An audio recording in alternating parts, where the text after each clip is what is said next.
David Moore, Dallas Morning News. You had a chance to talk with Leighton since him, Definitely. I mean, we've had a couple conversations. He's still, obviously processing it, and I think just the most important thing from the football staff and locker room is to have him here. So he's been around the locker room pretty much every day. Do you talk to, again, this is such a big decision he has coming up. Do you talk with him about that? Just let him know you're here to support him, offer what you think? I mean, definitely. I mean, I think this is not just a conversation. I mean, this is something that, you don't just have one talk and, so forth. I think the biggest thing, I know for most of us, the conversations I have been involved with was just to give him the time and space to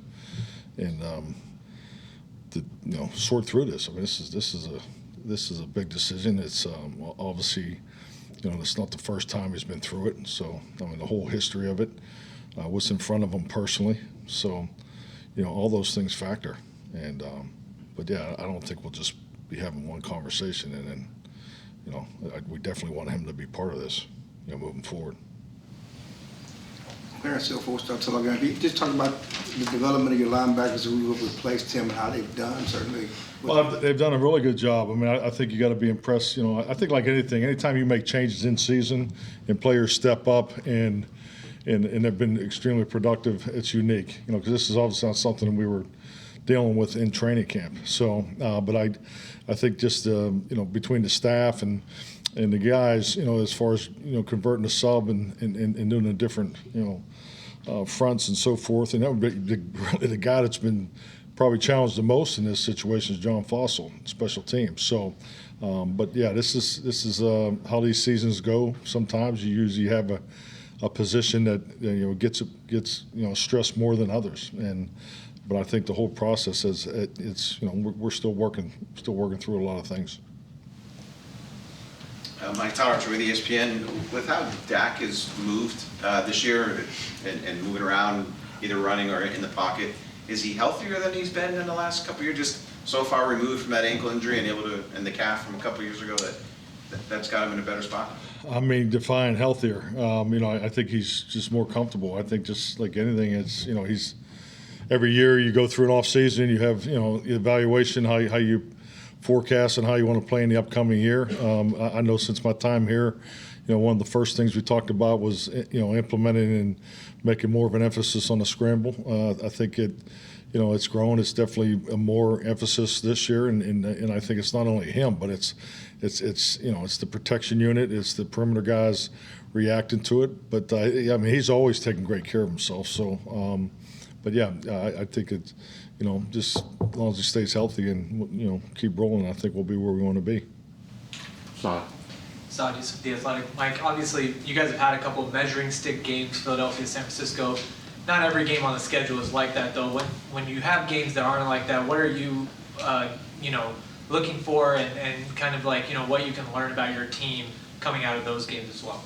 Avoid conversations like this. That's what I do. So, and that's what I talk to the team about. It's the worst thing we do. I mean, we've had Arizona. We've had games in the past. So it's still the NFL. They played a Thursday night game. They've had some time off. Obviously, we understand where their record is. They have some change going on over there. So, we're anticipating their best shot, and that's the way we got to look at every opportunity. But we're going there to win, but we're going in there to play through our standard and keep growing and building as a football team because you're only guaranteed so many opportunities. We need this 7th win. But we got to improve. There's things. I know we won the game by a lot of points this past Sunday, but there's always things to improve on. We didn't take care of the football, which has been a staple for us around here, and so that'll bite you in the ass moving forward. So I understand clearly. I do the comparables, the measurables, and all that for the productivity to let them understand. Really the trends and the patterns of how they're performing with the stress points of how we're going to try to attack them, but. It's still the NFL. We got to line up. We got to play very well, but we need to continue to get better as a football team. Are there also just individual factors that you can gain from just every single game, like Brandon Cooks, for example, Rico Dowdle from the last game, but individual things that no matter what the stakes are, you can always gain from?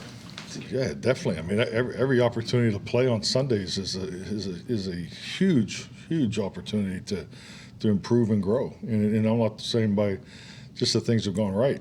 You know, I think going into the Giants game, there was so much emphasis on their pressure and how you're going to handle it and how you're going to attack it. We're going to have a similar type of situation this Sunday. You know, I do a lot of simulated blitz. Their line movement for us, our offensive line is probably the most we've seen of the year. You know, we didn't do very well in that area with the Chargers. So those are where my mind goes. So how are we going to get better? It's you got tape now, and you have tendencies whether you like them or not. So and how people are going to attack you. So that's all part of us working to improve, get ready for this. But we got to go get this win. John. John Machado, The Athletic. With Dak, the way he's played over these last 4 games, what has impressed you most about that stretch for him? As Brian Schottenheimer said, it was his decision making. What would it be for you? I think just I've always been impressed with his work ethic. Clearly, the decision making is something you're always working on at the quarterback position. Heck, you're working on decision making, for your whole football team. The center has to make the right decisions. Declaration, you got to make the right decisions and checks and adjustments from a coverage, the safety. So you're always working that. But yes, I think he is grading out higher in that area of decision making. But I'll always go back to ball security and play extended plays. So because as a quarterback, you have to take care of the football, and he's doing a great job of spreading the ball around. He's running the offense. He's not forcing the ball to try to get the ball to players, regardless of your fantasy football needs. And I think he's just really stayed the course. He's really stayed the course, and he doesn't blink. And I think that's what we all loved about him. He stands in there, takes hits, plays the position the right way. Calvin. Watkins, Dallas Morning News. How do you manage as a play caller? I gotta get CD the ball, I gotta get Cooks the ball, I gotta get Jake the ball, then I gotta get TP some touches. How do you manage all that? I mean, that's really what game planning is for. I think just like anything, you're cognizant of, where you would like the ball to go, but you still have to, you play the game. They have a saying that also. They could double 2 players on every play. That's just do the math. So, but that's why we play the game. But yeah, that's really that's what game playing for, because when you get into the game, you're calling plays. You're firing shots, you're throwing punches, and it's to sit there and think that, oh my God, I got to get the ball here, get the ball there. It's slows you down a bit. So that's really part of the game plan process. Did that happen to you over time as a play caller, or did you know that instantly? I think it's always been that way. I can remember back in 1989. Paul Hackett, first time I saw a real call sheet. He had a second, and he had some of the old 49er call sheets, and there's a section on there for Jerry Rice. There was a section on there for Roger Craig, and so that that's I think it's always been that way. Joe. Joe White, Lone Star Live. You guys stuck with Rico, battled through multiple injuries. Obviously, impressive game last week. What did you see from Rico in the last few years that made you believe in him, that he needed to stick with him? I mean, what we saw is what you're seeing right now. I mean, he's just he's a natural, instinctive, tough football player. I think he's like anything when you look at the running back position. To get to this level, obviously they know how to run with the football. I mean, you got to have natural run instinct and in production to even get in the door in the NFL. But also the pass protection. I think he has what you're looking for there. Understands football. He's a former quarterback. So, he sees the game. The game becomes easy to him. When running backs pick up protection schemes, we're asking a lot more of our running backs clearly than we've done in the past from a job responsibility in that area. He's picked it up seamlessly.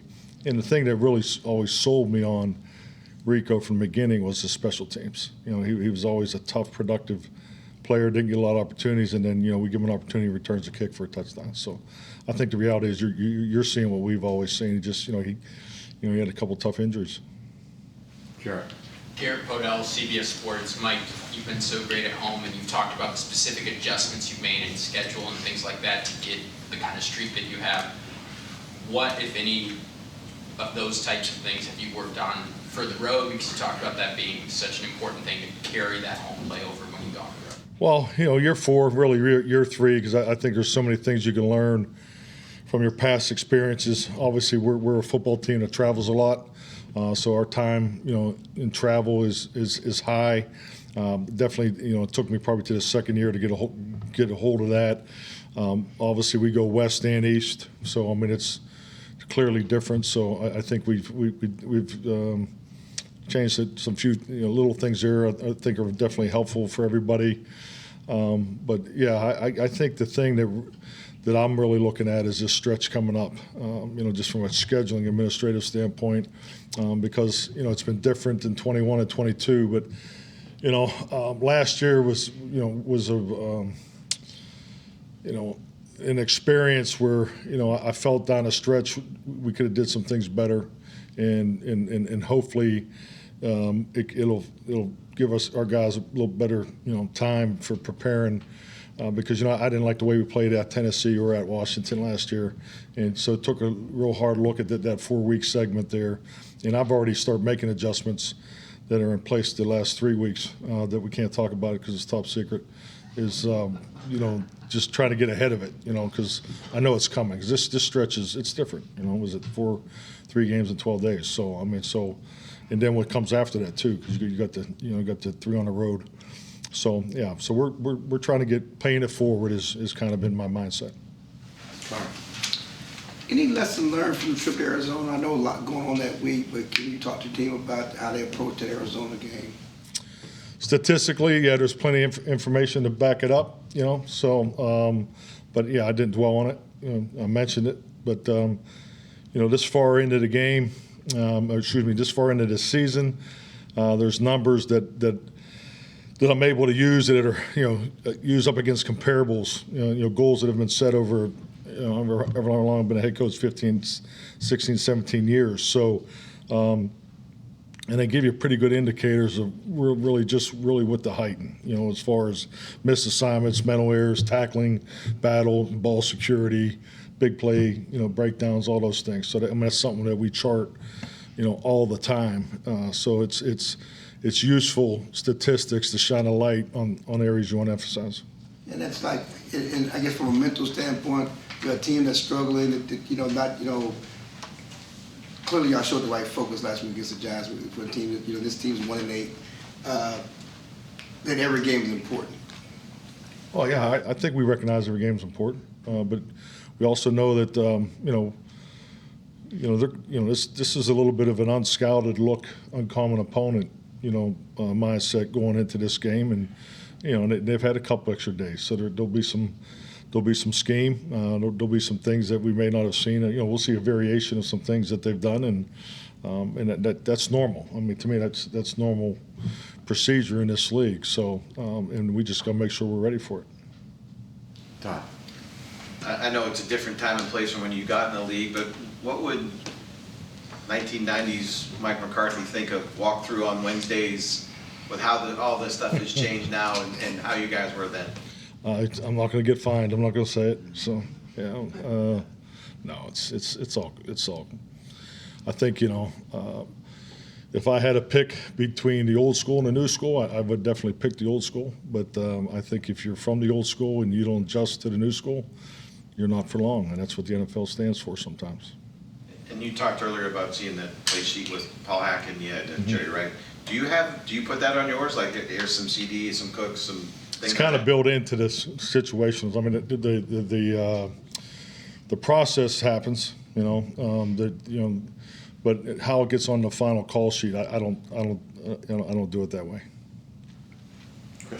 Christy Scales, Cowboys Radio, in regards to unscouted looks with Carolina, their new defensive coordinator, Vero, I guess early in his career was on your staff in Green Bay, Good man, worked with good coach. Capers. Yep. And so what do you remember about him then? And is there some carryover with what he's doing now? And Capers did what? Oh yeah, definitely. I mean, if you look at, talk about the Vic Fangio tree, and Vic's obviously an outstanding coordinator, but Vic's history is with Dom, Dom Capers. And so, then EJ in his path, in the things that he's done. But Dom's obviously they're working with him. So I mean, yeah, there's a number of things that you see during the course of the week that remind you of Dom. But EJ's done a great job. He's put this is his defense, and He's definitely challenging you schematically. So this will be a big test for us. Jack? Jacob Dedamore with the ticket, going back to discussion, do you think the fact that the next 3 games are at home will be a big assist in helping not only with recovery, but also just with preparation, because you won't have to you get to cut the travel out of it?